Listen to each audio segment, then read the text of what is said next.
For my 20th birthday, Grandpa handed me the keys to his $1 million company.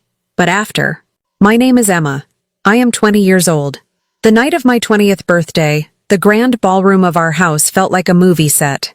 It was beautiful, but nothing in it was real. The chandeliers dripped with crystal, shining like frozen stars. A string quartet played softly in the corner, but no one was listening. The air smelled thick, a mix of expensive perfume, lilies, and the champagne that waiters carried on silver trays.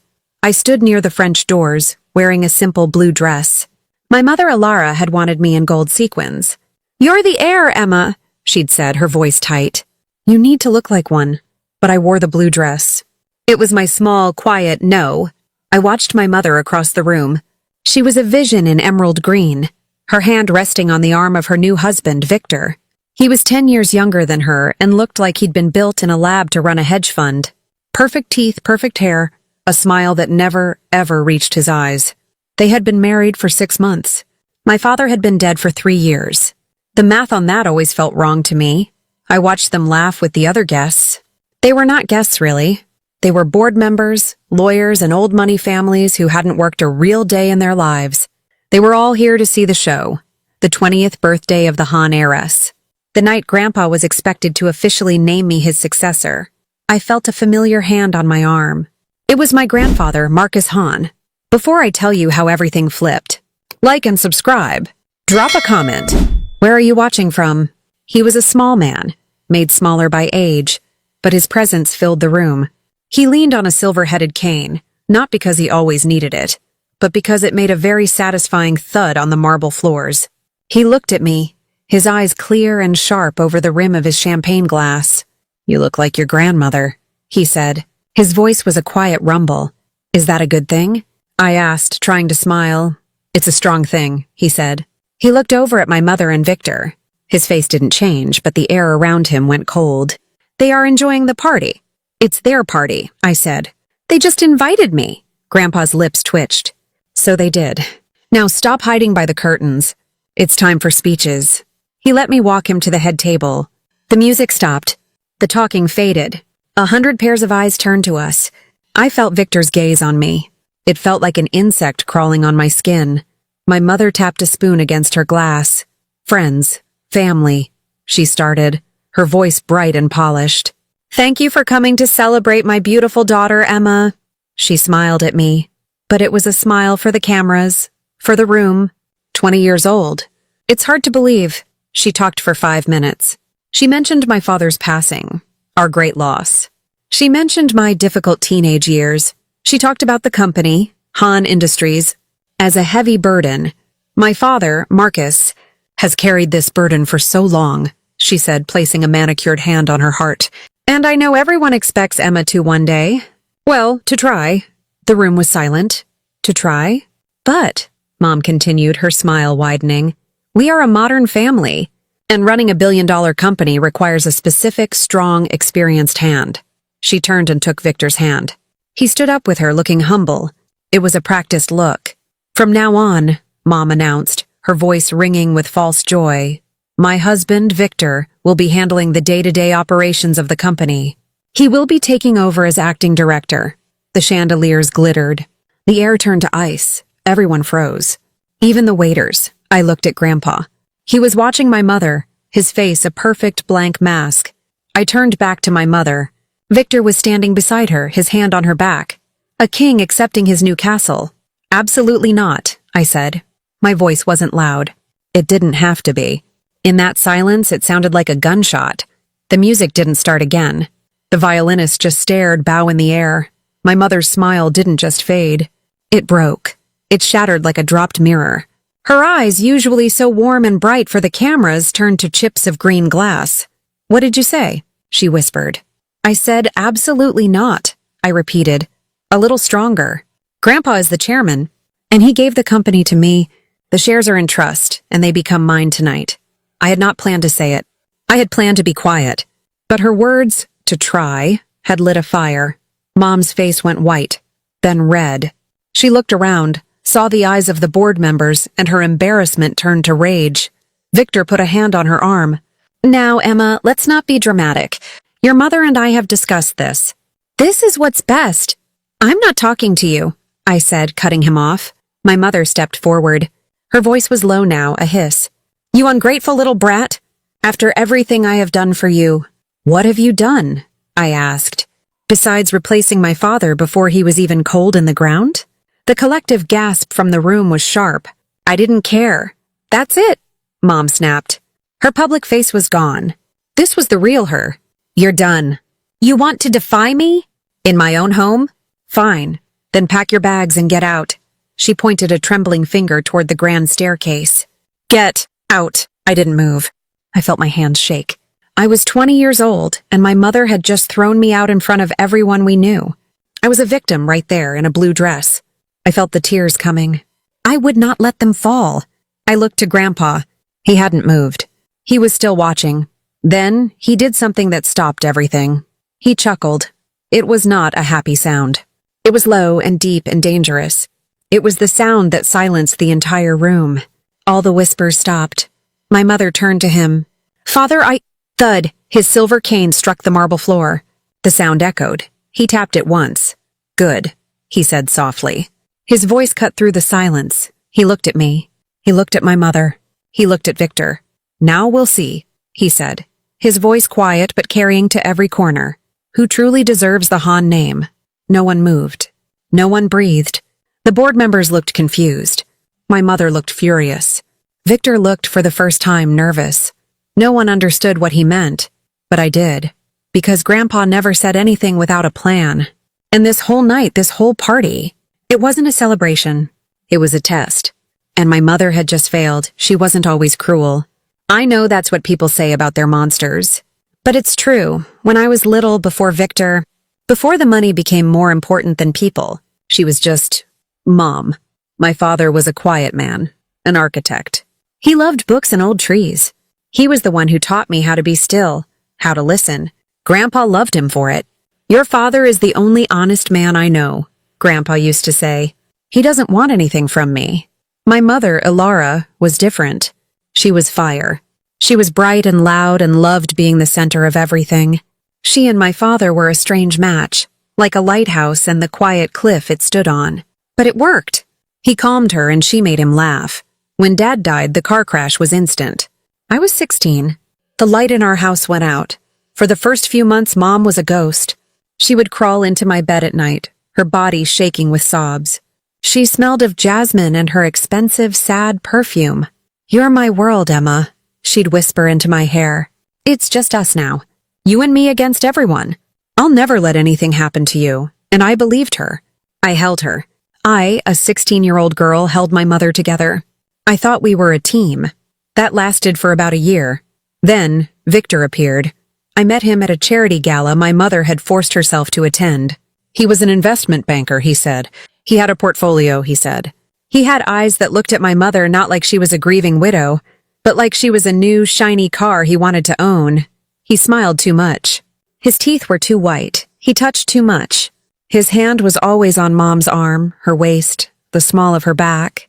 It was possessive, and he asked too many questions. So, Emma, he said to me at our first family dinner, his voice slick. You and your grandpa are close, huh? Yes, I said, moving my peas around my plate. That's great. That's so great. He's a powerful man. Han Industries, wow, big shoes to fill, huh? I guess. And your mom tells me you're the sole heir. That's a lot of pressure for a young lady. I looked at my mom. She was smiling at him, her eyes starry, like she couldn't hear the greedy edge in his voice. Victor, don't scare her, she said, laughing. I'm not scared, I said. He just smiled. Of course you're not. Everything changed after that. Mom's jasmine perfume was replaced by a heavy, musky scent that Victor bought her from Paris. The quiet nights we used to spend watching old movies were replaced by loud dinner parties. Victor's friends, slick, loud men and women with hard eyes, filled our house. Mom's grief faded, replaced by a brittle, desperate brightness. She started dressing in reds and golds. She cut her hair. She laughed at all of Victor's jokes, even the ones that weren't funny. He started asking questions about Grandpa's health. Is he, all there, at his age? He asked about the company. Who really runs things over there? Does your dad have any old partners who might be difficult? He asked about the shares. So this trust, it's all for Emma? Your own father didn't leave you anything? It's complicated, darling, I heard Mom tell him once. It's all tied up. We can untie it, he'd said, his voice a low promise. Grandpa saw it. He saw it from day one. That man, Grandpa told me after a dinner he'd been forced to attend, is a vulture. He's not waiting for something to die. He's trying to kill it. I tried to talk to Mom. I was 17. Mom, I don't like Victor. He just wants your money. Her face, which had been so soft and happy, closed. That is a terrible thing to say, Emma. But it's true. He's always asking about Grandpa's will. He's asking about my trust. He's interested, she snapped. He's trying to be part of this family. Something you wouldn't understand. You've been moping around this house for a year. It's time to move on. I'm moving on. Dad's only been gone a year. And what am I supposed to do? She yelled. Be a sad widow forever? Victor loves me. He wants to take care of me. Why can't you be happy for me? Because he doesn't love you, I whispered. He loves the Han name. She slapped me. It was the first time she'd ever laid a hand on me. The sound of it echoed in the marble foyer. My cheek stung. But my heart hurt more. Don't you ever, she said, her voice shaking with rage. Say that again. He is a good man. He is my future. And if you can't accept that, you can go live with your grandfather. I did. I started spending more time at Grandpa's house. It was quieter. It was safe, but I still had to go home. I still had to see them. The night I learned the truth, I was 18. I had come home from a late study session. The house was dark, except for the light from her study. I heard their voices, low and angry. I stopped at the door. It was open just a crack.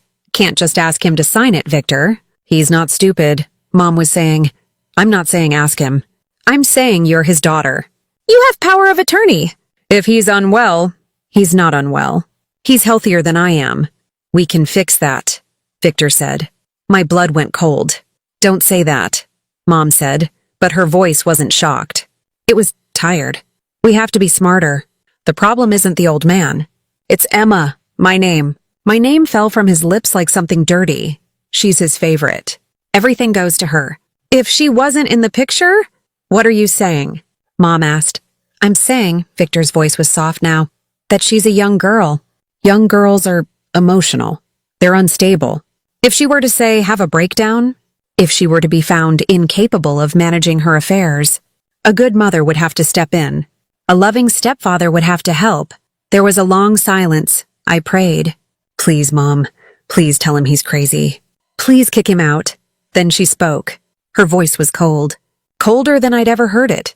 She's stubborn. She's too much like her grandfather. You're her mother, Victor said. You can handle her. We just need a little time. We need to isolate her from him. We need to make her look like the problem. Another pause. I could hear the clink of ice in a glass. Leave that to me, Mom said. I backed away from the door. My heart was a stone in my chest. That's when I learned. Silence, the thing I thought was weakness, could be violent. Her silence, her not defending me, was a betrayal deeper than a knife. She wasn't just my mother anymore. She was his partner. And I was not their daughter. I was their obstacle. The heart attack hit on a Tuesday. It was fast, brutal, and it almost worked. I was in my dorm room at college studying for a finance midterm. My phone rang. It was my mother. She was crying. Real tears this time. The kind of tears you can't fake. They were tears of panic. It's Grandpa, she sobbed. He collapsed. They're taking him to St. Jude's. Oh, Emma, it's bad. I dropped the phone. I didn't pack a bag. I ran out of my dorm and drove the 2 hours to the hospital, my entire body shaking. When I got there, the scene in the ICU waiting room was a twisted play. My mother was crumpled in a chair, her makeup a mess, looking for all the world like a terrified, loving daughter. Victor was not. Victor was standing by the nurse's station, his phone to his ear. He was wearing a sharp navy suit. He wasn't crying.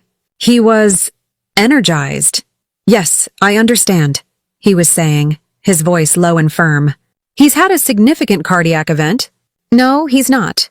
He's not in a position to take calls. From now on, all board inquiries come through me. Me. He saw me watching him. He clicked his phone off and walked over, his face a mask of fake sadness. Emma, thank God. Your mother is a mess. How is he? I asked, my voice raw. It's not good, kiddo, he said, putting a hand on my shoulder. I flinched away. The doctors are doing what they can, but we need to be realistic. He's an old man. Don't call him that. We need to prepare, he continued, ignoring me. For all outcomes, my mother looked up. Emma, baby. She held out a trembling hand. I went to her. I let her pull me into a hug. She smelled of stale perfume and fear. He's going to be okay, Mom, I said.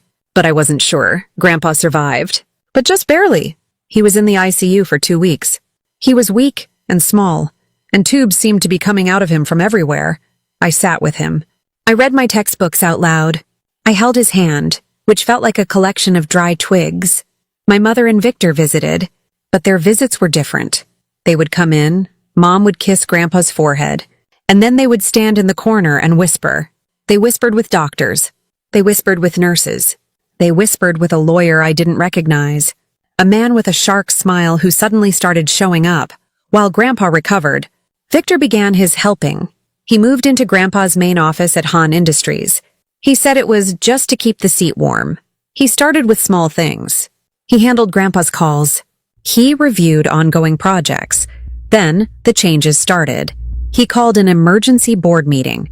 My mother, who was still Grandpa's power of attorney for his health, signed the papers. She said he was too ill to be bothered.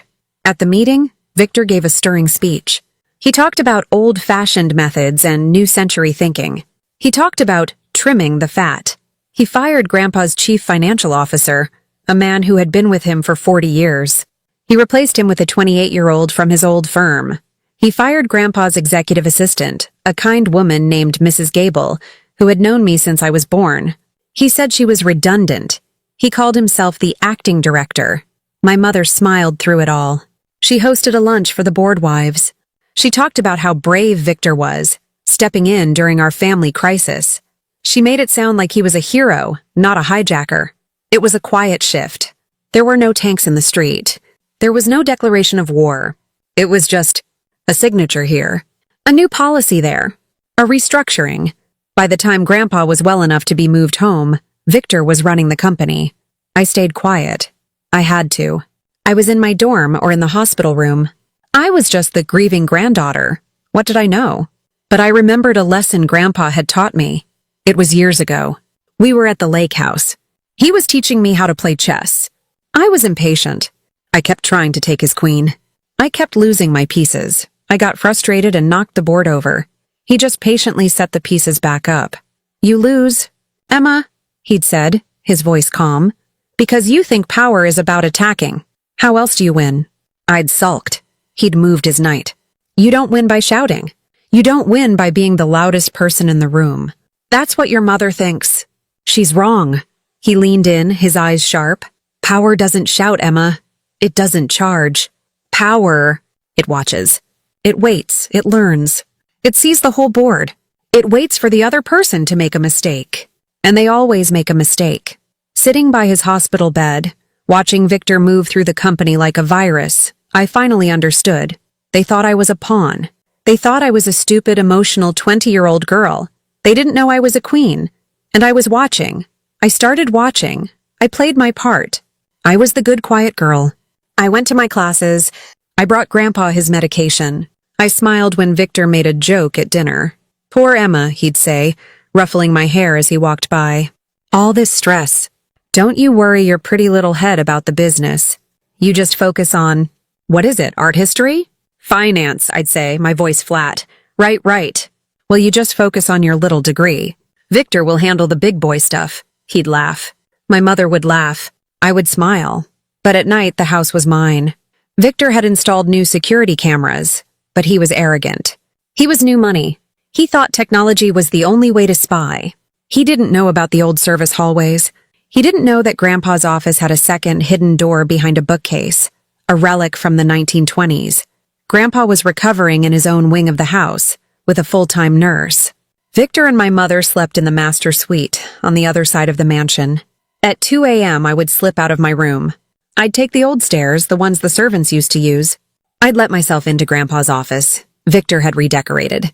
The old dark wood was gone. Now it was all glass and white leather. It smelled like chemicals in Victor's cologne, but he hadn't changed the computer. He'd locked it, of course. But I'm Grandpa's granddaughter. I knew the password. It was the name of his first sailboat, the Albatross. I started digging. At first, it just looked messy. Victor was moving money around. A lot of it. He was consulting with his old firm, paying them millions for advice. He'd started a new logistics department that didn't seem to log anything. It was all filed neatly, but it was all slightly off. The numbers were wrong. The invoices were too clean. The timelines were too perfect. I spent weeks doing this. Every night, from 2 a.m. to 4 a.m., I'd slip in, copy files to a thumb drive, and slip out. I'd spend the next day in the university library, not studying for my midterms, but tracing wire transfers. I was falling behind in my classes. My friends thought I was ghosting them. I didn't care. I was pulling on a thread. And on a cold Tuesday night in October, the whole thing unraveled. I found a hidden folder on the hard drive. It wasn't in the main business files. It was in a folder labeled Personal. Inside, there was another folder, EH Project. My initials. I clicked it. My stomach turned to ice. Transfer drafts, dozens of them, all written in dense legal language. They were transferring ownership of key company assets to a new holding company, a company I'd never heard of, a company registered in the Cayman Islands, a company owned by VM Holdings, Victor. But that wasn't the worst part. I found another file. It was a PDF. It was my signature. It was scanned, digitized, and practiced. There were pages and pages of it, like a child learning to write. Emma Hahn, Emma Hahn, Emma Hahn. He was learning to copy my signature. And then I found the last document. It was a template, a letter. It was waiting for my signature. It was a voluntary transfer of assets. It was a legal confession. It said that I, Emma Hahn, was feeling overwhelmed and not in a position to run the company. It said I was voluntarily handing over my inheritance, my trust, and all my shares to my mother, Alara Hahn, and my stepfather, Victor, to manage in my best interest. It was dated for my 20th birthday. The night my trust was legally mine, I sat there, in the cold white leather chair, and I couldn't breathe. They weren't just planning to steal the company. They were planning to make it look like I gave it to them. They were planning to use my 20th birthday, the day I was supposed to be free, as the day they put me in a cage. If I hadn't found this, if I had just been the sad, stupid girl they thought I was, they would have stolen everything. They would have stolen my name, my future, and my father's legacy. I sat there for a long time. The sun was starting to come up. I closed the files. I copied them. I erased the search history. I walked back to my room, took the thumb drive and taped it under my desk. I looked at myself in the mirror. My eyes were red. I was shaking, but the fear was gone. It was gone, and something else was there. Something cold and hard. I thought about my father. I thought about Grandpa, asleep down the hall. That night, I made a promise to myself, to them. If they wanted war, they'd get one. Quietly. The next morning, I was a different person. On the outside, I was the same. I was quiet Emma. I wore a gray sweater. I put my hair in a ponytail. But on the inside, I was made of ice and wire. I had to live a double life. My daytime life was for them. I was the obedient daughter, the naive heir. I went to breakfast. Morning, Victor. Morning, Mom. Emma, darling, Mom said, not looking up from her Vogue. You look tired. Are you stressing about those little exams? Something like that, I said. Well, don't, Victor said, snapping his newspaper. I just closed the AJ deal. We're up 9%. He was talking about a deal I'd researched. The AJ deal was a fake. It was a shell company he was using to funnel money to himself. I smiled. A big, bright, stupid smile. Wow, Victor. That's amazing. 9%. You're so smart. I don't know how you do it. He preened. He loved it. Well, it's not easy, kiddo. Takes a certain instinct. I bet, I said. It's a good thing you're here to handle it. I'd be so lost. That's my girl, he said, patting my head. My mother watched, and for a second I thought I saw relief. She was relieved that I was so easy to fool. She wanted me to be stupid. It made her pardon this easier. I ate my toast. The taste of ash was in my mouth. That was my daytime life. My nighttime life was different. I took the thumb drive. I made 3 copies. One I kept hidden. One I put in a bank's safe deposit box. And the third, I took to a man named Mr. Thorne. Arthur Thorne had been my grandfather's lawyer for 50 years. He was old school. He wore 3-piece suits and believed in loyalty. When Victor restructured, Mr. Thorne was the first person he'd tried to fire. Mr. Thorne had simply said, "I do not work for you, son. I work for Marcus Hahn. Now get out of my office." Victor couldn't fire him. His contract was ironclad. So Victor had just ignored him, sidelined him. I met Mr. Thorne in a small coffee shop downtown. Not a Starbucks. An old place that smelled like burnt coffee and old books. I sat down. I was shaking. "Miss Hahn?" he said, not smiling. He looked like a sad bloodhound. "Mr. Thorne." I pushed the thumb drive across the table. "What is this?" "It's everything," I said. "The AJ deal. The holding company in the Caymans. The EH project. It's a template, Mr. Thorne. A letter, for me to sign on my birthday." He plugged the drive into a small laptop. He read. He was quiet for a long time. His face, which was already wrinkled, seemed to get tighter. He closed the laptop. "That bastard," he whispered. He wasn't talking to me. He was talking to the air. Can he do it?" I asked, my voice small. "Can they win?" Mr. Thorne looked at me. His eyes were sharp, just like Grandpa's. "Your grandfather was a very smart man, Emma. He put clauses in your trust. He put walls around this company. What Victor and your mother are doing. This isn't just theft. It's forgery. It's fraud. It's a dozen felonies." He leaned forward. "They have the intent, but they don't have the action. Not yet. They're waiting for your birthday. They're waiting for the legal transfer of the trust. So what do we do? Control the paper," he said. My heart jumped. It's what Grandpa always said. "And you control the game. We have the paper. Now, we need their voices." The voices? We need to record them. We need to get them to say what they're planning. We need their intent, clear as day, for the board, for a judge. So we set the trap. My 20th birthday was in 3 weeks. The theme was An Evening in Gold. My mother was obsessed with it. I had to get them on tape. I used my trust fund money, the small part I could access, and I bought a gift. "Mom," I said a week before the party, I know we've been weird, and I'm so grateful. For you and Victor. For stepping in." She looked shocked. "I got you something. For your study. It was a digital photo frame, very expensive, very sleek." "Oh, Emma," she said, her eyes tearing up. "It's beautiful. It's high-tech," I said, my voice trembling. I was a terrible actor. "It's voice-activated, and it records like little messages. So you can, leave messages for each other." "How sweet," she said, looking confused. "I'll set it up for you," I said. I set it up on the shelf, right above her desk, where they had all their quiet chats. I set it to record, continuously, and to upload the audio to a secure, anonymous cloud server. The trap was set. The week of the party, I went to see Grandpa. He was sitting in his sunroom doing a crossword puzzle. He looked better. His color was back. 20 down, he barked. A wolf in sheep's clothing. 7 letters. "Victor," I said. He chuckled. "Doesn't fit, but I like it." I sat with him. I didn't tell him about the thumb drive. I didn't tell him about the digital frame. I didn't want to stress his heart, but I had to know.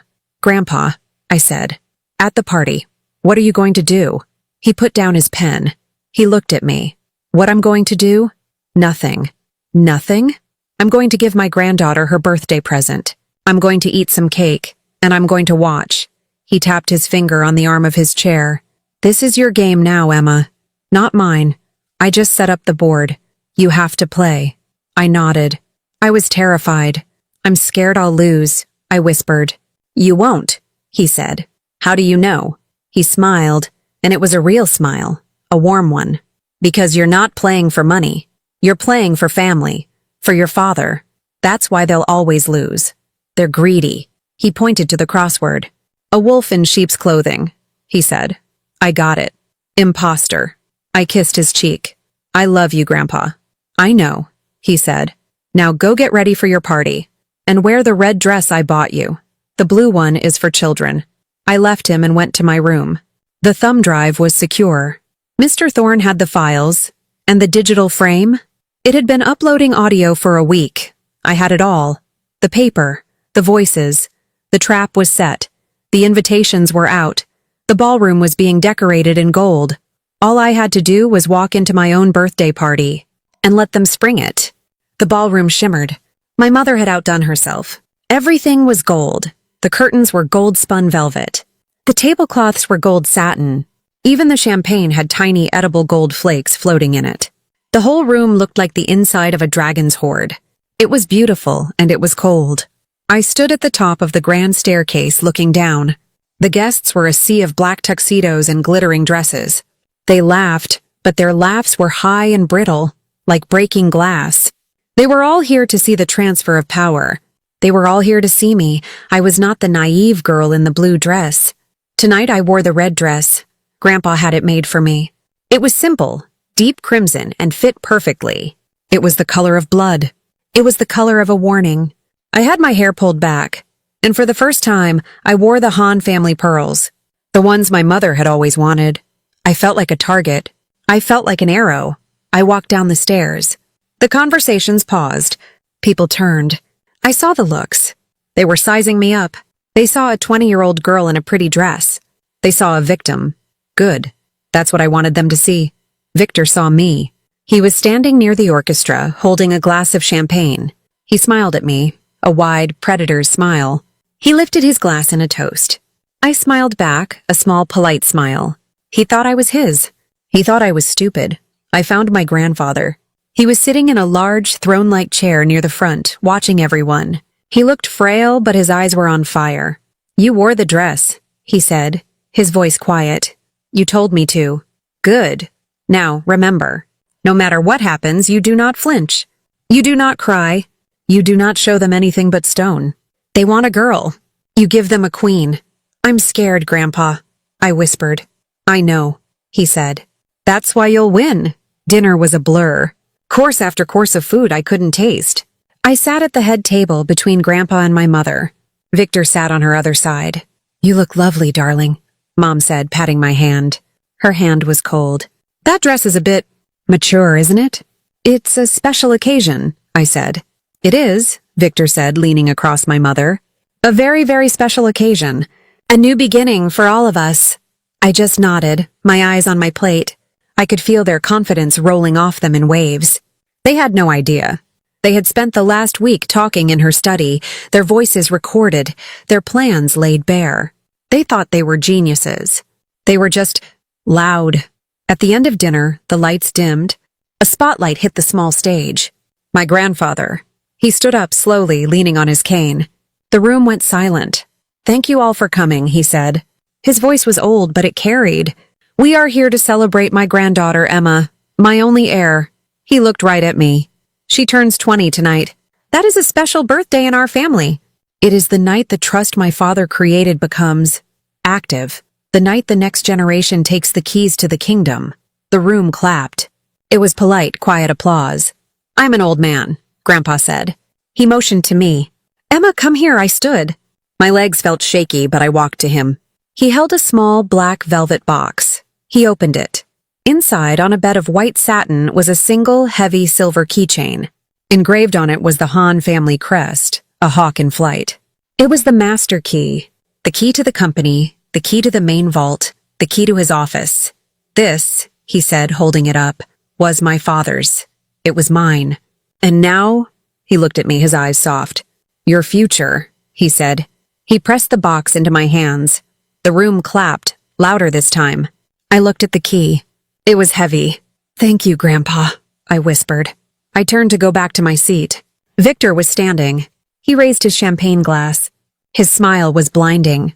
A beautiful speech, Marcus, he boomed. A beautiful sentiment, a key, a future. How Symbolic. He put his arm around my mother's waist. She was smiling, that wide, fake, too wide smile. She looked high on her own victory. Then she said the words. The words that I knew were coming. The words that turned the air to stone. Actually, Grandpa, she said, her voice high and clear, like a bell, Victor and I have a small announcement of our own. A little update. Grandpa just watched her. He gave her the rope. We are so proud of Emma, she said. But we all know this is a lot. Han Industries is a global corporation. It's not something a child can run.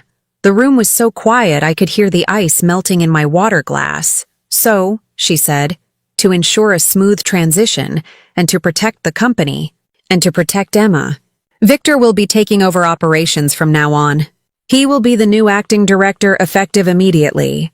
The silence that followed was the loudest sound I've ever heard. It was complete. It was total. It was a vacuum. All the smiles were frozen. The board members, the lawyers, they all just stared. My mother's smile wavered. She hadn't expected this. She'd expected applause. Victor kept smiling, but it was strained. I looked at my mother. I looked at the woman who had held me when I was sick, who had told me she loved me. Her eyes were hard. She was looking at me, daring me to challenge her. So I did. No, I said. My voice was calm. I'm the owner now. My mother's face went from pale to red to a strange mottled purple. She was furious. She was embarrassed. She glared at me. The mother was gone. This was a stranger. Then get out, she hissed, her voice low and full of venom. If you fight me on this, you're out. Get out of my house. I didn't move. And that's when Grandpa laughed. It wasn't a chuckle. It was a knowing, cold, satisfied laugh. He had given her the rope, and she had hung herself. My grandfather's laugh cut through the frozen silence. It was a cold, sharp sound. It wasn't happy. It was the sound of a trap snapping shut. My mother stopped. Her face, which had been twisted in rage, now looked confused. Father? Victor's smile was gone. He looked at Grandpa like he was seeing a ghost. Marcus, are you all right? Grandpa ignored him. He kept looking at my mother. Get out? He repeated, his voice dangerously soft. You're kicking her out? Your own daughter? She's defying me, Mom stammered, trying to get her power back. She's ungrateful. This is for her own good. Thud. Grandpa tapped his cane on the floor. Once. You, he said, have no idea what good is. He tapped his cane twice. Thud, thud. It was a signal. I knew it. Mr. Thorne, who was standing by the back wall, nodded. The lights in the ballroom dimmed. What is this? Victor said, his voice high. What's going on? My mother grabbed his arm. Father, stop this. You're making a scene. Oh, I am, Grandpa said. But I'm not the one who's going to be embarrassed. A projector, hidden in the ceiling, flickered to life. It shined on the large white wall behind the orchestra. And then, a sound, a digital beep. The sound of a recording starting. Victor's voice filled the room. It was smooth, certain, and full of arrogance. The old man is a dinosaur, Lara. He's sentimental. He's not going to just sign over the power of attorney. We have to be smarter. The room was silent. I could hear someone's breath catch. I looked at Victor. His face was white. He was staring at the speakers as if he could melt them with his eyes. Then, my mother's voice. Cold, practical, so what's the plan? We can't wait for him to die.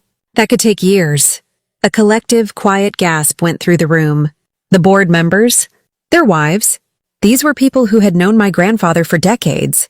Victor's voice again. We don't have to wait.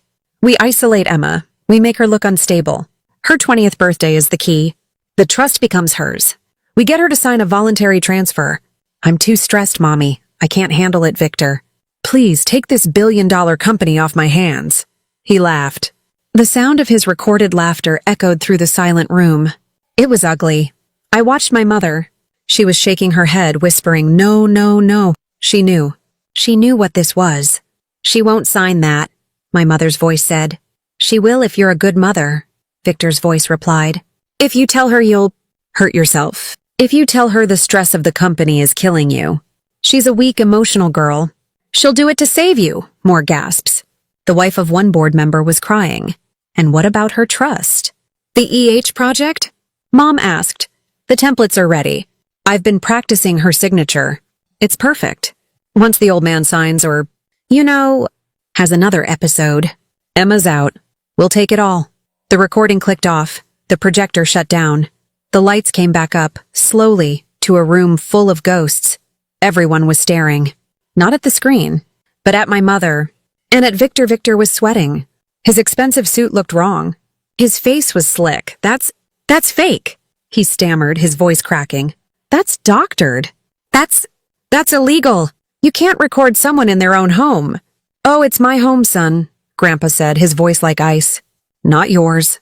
He stood up straighter than I'd seen him in years. He didn't need the cane. And it's not doctored. It's from a digital photo frame. A gift for my daughter. He looked at Mom. Her face was a ruin. The mascara was starting to run. And it's not illegal, Grandpa continued, when it is used to prove a criminal conspiracy, which Mr. Thorne has assured me this is. Mr. Thorne stepped forward from the shadows. That's evidence, Grandpa said, his voice full of disgust. Evidence of your greed, your betrayal. He looked at Victor. You came into my house. You ate my food. You tried to poison my family. You tried to steal my company. And you tried to destroy my granddaughter. He turned, his back to Victor, his back to my mother. He faced me. The whole room was watching. This was the real transfer of power. His eyes were clear. He was passing the torch. Emma, he said, his voice quiet but full of strength. Finish it. I stepped forward. The red dress didn't feel like a target anymore. It felt like armor. I didn't look at my mother. I didn't look at Victor. I looked at the board members. I looked at the men and women who held the real day-to-day power in my company. They looked pale. They looked sick. They looked afraid. Afraid that this rot had spread. Afraid that they were associated with it. I stood next to my grandfather. My mother is right, I said. My voice was calm. It didn't shake. I was surprised at how clear it sounded. My mother's head snapped up. She had a flicker of hope. She thought I was going to save her. Han Industries is a global corporation, I said, turning to the board. It's not a toy. It's not a personal piggy bank. It's a legacy. It's my father's legacy. It's my grandfather's life's work. And it's my future. I looked at Victor. He was staring at me, his eyes full of hate. The mask was gone. This was the real man. You, I said, called me a weak, emotional girl. I held up the silver keychain. The light caught it. You were wrong. I turned back to the board. You heard the recording. You heard the intent. Now I'll show you the action. Mr. Thorne stepped beside me. He was holding a leather briefcase. He opened it on the table. He didn't pull out one or two documents. He pulled out stacks. This, I said, is the EH project. A plan to forge my signature on a document that would strip me of my inheritance. Mr. Thorne placed a file on the table. On the projector, he put up a side-by-side. My real legal signature. And the fakes. The ones Victor had been practicing. This, I said, is the holding company. VM Holdings. Registered in the Cayman Islands. A shell. A ghost. I pointed to a man at the front table. Mr. Davies, you're our CFO. Did you approve the transfer of $10 million to an unknown consulting firm last month? Mr. Davies looked like he was going to be sick. Victor said it was for the AJ deal. He said it was sensitive. There is no AJ deal, I said. Here is the wire transfer. Here is the account number. And here, Mr. Thorne put down another paper, is the ownership of that account. Victor, Monsieur Price. Victor lunges. You little bitch! He moved toward me, but Grandpa's security, two large men in black suits, were faster. They grabbed him, one on each arm. They held him. He was trapped. Here, I continued, my voice cold, is every forged signature, every hidden account, every dollar you moved, every law you broke. Mr. Thorne laid out the files. One by one, it was a mountain of evidence. It was a tomb. You didn't just try to steal from me, I said, looking at Victor. You stole from the company. You stole from the shareholders. You stole from everyone in this room. I turned to the board. My grandfather is still the chairman. I am the sole heir. And as of midnight tonight, the majority shareholder. We are calling an emergency vote. Right here. Right now, Mr. Thorne spoke. A vote to remove Alara Hahn and Victor Price from the board, from the company, and from all access. Effective immediately. All in favor? Every hand in the room went up. It was instant. It was ruthless. The motion passes, Mr. Thorne said, his voice flat. No, my mother screamed. It was a thin, terrible sound. No, you can't. I'm his daughter. That's my money. My money. It was never about the money, Alara, Grandpa said, his voice full of sadness. Get him out, I said to the security. They started to drag Victor toward the door. He was fighting, twisting. You'll pay for this, Emma. You'll never get away with this. I think I just did, I said. The doors to the ballroom burst open. But it wasn't just security. The cameras flashed. I had called the press. Not the gossip columns. The Wall Street Journal, Forbes, the Financial Times. They were waiting outside. They had been alerted to a major leadership change at Han Industries. They saw it all. They saw Victor, a man who had been on the cover of a finance magazine last month, being dragged out like a common criminal.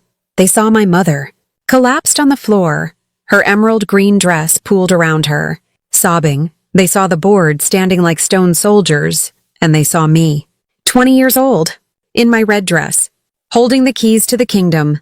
The cameras flashed. Flash, flash.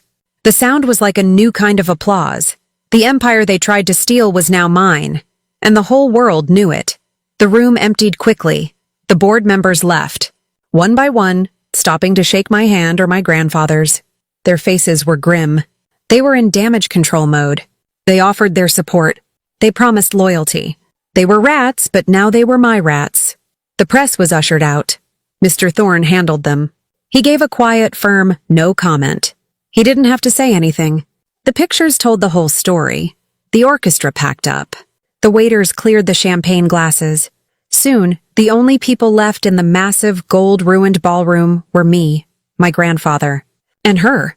My mother was still on the floor, but she had moved. She had crawled or stumbled to the grand staircase. She was sitting on the bottom step, her shoes off, her face buried in her hands. Her sobs had stopped. She was just sitting, a broken queen on a cold marble throne. Grandpa looked at me. He was tired. The anger was gone. He just looked old. Go, he whispered. You have to finish it. I nodded. He turned and let his nurse guide him out of the room. I was alone with her. I walked across the empty floor. My heels clicked, the sound echoing. Click, click, click. I stopped a few feet away from her. She looked up. I had seen her angry. I had seen her fake happy. I had seen her stressed. I had never seen her empty. Her face was a wreck. The mascara was streaked in black rivers down her cheeks. Her expensive lipstick was smeared. Her perfect hair was coming undone. She looked for the first time her age. She just stared at me. Her eyes were red. You destroyed everything, she whispered. Her voice was raw. I stood there. I didn't feel anger. I didn't feel triumph. I just felt cold and tired. No, I said softly. I saved it. Saved it. She spat. Saved it? You humiliated me. You turned my friends against me. You, she pointed a shaking finger at me. You're a monster. Just like him. She meant Grandpa. I'm a monster, I asked. My voice didn't raise. I didn't try to steal a company. I didn't try to drug my father. I didn't try to forge my daughter's signature. She couldn't meet my eyes. Her lip trembled. A fresh tear, black with mascara, rolled down her cheek. I did it for us, she whispered. It was the saddest lie I'd ever heard. I did it for us, she said, louder now, trying to believe it. Don't you see? Victor, he was strong. He could protect us. Your grandfather, he's old. He's weak. He was going to run the company into the ground. I had to protect it. For our future. For your future. My future? I said. My future was a legal document you were going to make me sign. My future was you and Victor shipping me off to a rest home because I was unstable. He said that, but he didn't mean... He did mean it, I said. And you didn't stop him. You let him. You sat there in your study and you planned my execution. My own mother... The words hung in the air. He loved me, she said, her voice a child's wail. He loved me? No, Mom, I said, and the word mom felt strange. It tasted like poison. He didn't love you. He loved the Han name. He loved the money. And you loved the control, she flinched. That was the word. That was the truth. You loved being Mrs. Han. You loved the parties, the power. But Grandpa never gave you the company. He gave it to me. He gave it to Dad's daughter. And you couldn't stand it. You couldn't stand that I had the power and you didn't. That's not true, she whispered. It is, I said. You didn't do it for us. You did it for control. And you lost. I looked at her, crumpled on the stairs. She was the woman who had read me bedtime stories. She was the woman who had kissed my skinned knees. She was gone. That woman was dead. This stranger was all that was left. I felt a sting in my eyes. The tears I hadn't shed all night, I would not cry. Not here. Not for her. I loved you, I said, my voice breaking just a little. I would have given you anything. I just wanted my mom. She looked up, her eyes wide. She had nothing to say. I turned my back on her. I left her sitting there on the grand staircase, alone, in the dark, cold, empty ballroom, the same way she had left me alone for years. My grandfather passed away 2 months later. It wasn't a heart attack. It was just time. His body was done. He died in his own bed, in the sunroom, looking out at the gardens. I was holding his hand. The company was chaos for those 2 months. I was working 20-hour days. Mr. Thorne was by my side. We were cleaning house. We were reversing Victor's deals, firing his people, and fighting off lawsuits. It was a war. But every day, from 4 p.m. to 5 p.m., I sat with Grandpa. We didn't talk about the business. We didn't talk about my mother. We did crossword puzzles. We talked about my father. We talked about his first sailboat, the Albatross. On his last day, he was weak. He couldn't hold the pen. Emma, he whispered. His hand felt like paper. I'm here, Grandpa. Good, he said. He squeezed my hand. His eyes were clear. Now you understand. Understand what? I asked, my voice thick. What family means, he whispered. It's not blood, Emma. Don't ever let them tell you it's blood. He took a breath. It's loyalty. He squeezed my hand one last time. And then he was gone. The company grew. Stronger than ever. I wasn't my grandfather. I wasn't a shark. But I was my father's daughter. I was honest. And I was my grandfather's student. I was loyal. The board learned to trust me. I didn't lead with fear. I led with facts. Victor went to prison. Fraud. Embezzlement. A dozen other charges. He got 8 years. My mother, she disappeared. Mr. Thorne had handled the divorce. She signed everything. She took a settlement. She was still a very rich woman. But she was not a Han. She was not part of the company. She was not part of my life. I sold the grand mansion, the ballroom, the staircase. It was full of ghosts. I moved into a penthouse downtown, closer to the office. But sometimes when I'm driving late, I'll go through the old neighborhood. I'll drive past the old house. A new family lives there now, but sometimes I think I see her. A shadow in the window. A woman in a beautiful dress, looking out at a world that is no longer hers. I remember that birthday. I'm 20 years old in a red dress. I remember the night her power, all her noise and her laughter and her anger, finally turned to silence. And I remember the night my grandfather's laugh, in that cold, silent room, became justice.